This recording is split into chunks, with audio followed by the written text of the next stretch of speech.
दोस्तों आज मैं देखकर आया दे कॉल हिम ओजी।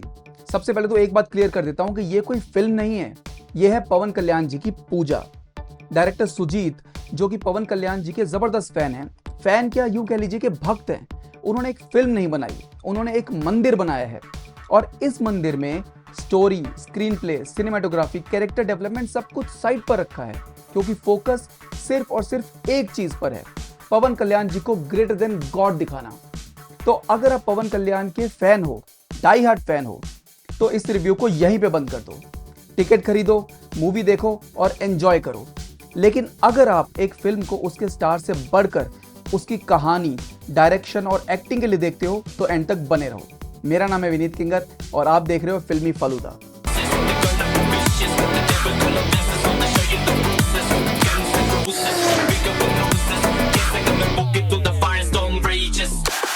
बहुत सारी चीजें इस फिल्म में गलत हैं, लेकिन सबसे पहले उस चीज से शुरुआत करते हैं जो कि इन सब गलतियों की जड़ है।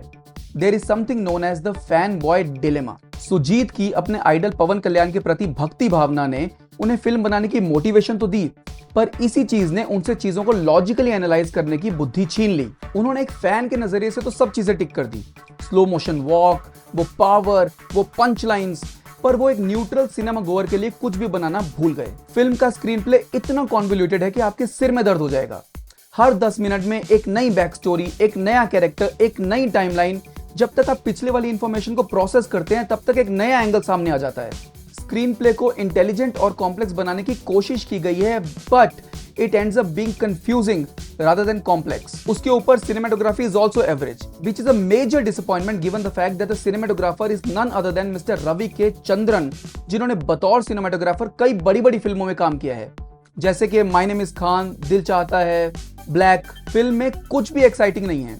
एक सीन का एग्जांपल देता हूं। एक सीन है इंटरवल से पहले जिसमें पवन कल्याण जी उड़कर एक बंदे की गर्दन काटते हैं।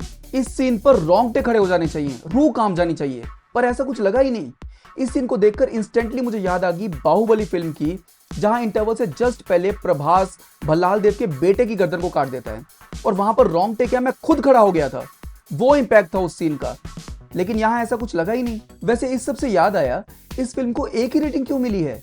हर सीन में जहां भी एक्सट्रीम वायलेंस है, जैसे कि सिर काटना, हाथ काटना, पेट में तलवार घुसाना वगैरह वगैरह, वो सब कुछ ब्लड है।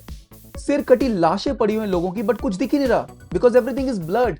तो फिर इस फिल्म को एक ही रेटिंग मिली ही क्यों? Is this a new marketing gimmick कि एक ही रेटिंग देखकर लोग थिएटर में आएंगे कि भाई कुछ तो भयानक देखने को मिलेगा, बट फिल्म में ऐसा कुछ है ही नहीं। अगर आप लोग भी एक ही रेटिंग सोचकर फिल्म को देखने जा रहे हो तो मत जाओ, इट्स अ स्कैम। फालतू में मूड खराब हो जाएगा थिएटर पहुंचकर। परफॉर्मेंसेस की बात करें तो पवन कल्याण की तो एक्टिंग देखने को ही नहीं मिली। वो सिर्फ स्लोमो में चल के आ रहे हैं, पोज दे रहे हैं, बंदों को काट रहे हैं। ना तो उन्होंने ज्यादा इमोशंस दिखाए हैं और ना ही कहीं पे ज्यादा एक्सप्रेशंस दिए हैं। सो एक्टिंग का पूरा दारोमदार इमरान हाशमी और बाकी की सपोर्टिंग कास्ट के ऊपर आ जाता है, and they have done a very good job. Priyanka Arul Mohan, Prakash Raj, Shreya Reddy, Arjun Das, सभी ने बढ़िया काम किया है। Emraan Hashmi was the best of the lot as per me, but unfortunately उनका स्क्रीन टाइम बहुत कम था। सुजीत के लिए सबसे इंपॉर्टेंट था पवन कल्याण को सुप्रीम दिखाना, शायद इसीलिए इमरान हाशमी को अंडर यूटिलाइज किया।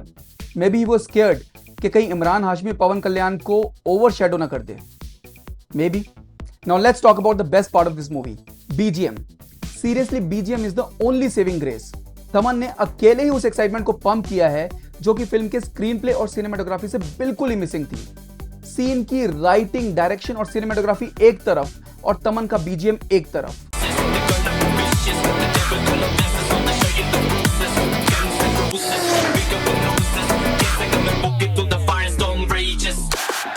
अगर आप आंखें बंद कर लो तो आपको सीरियसली ऐसे लगेगा कि आप कोई मास्टरपीस देख रहे हो।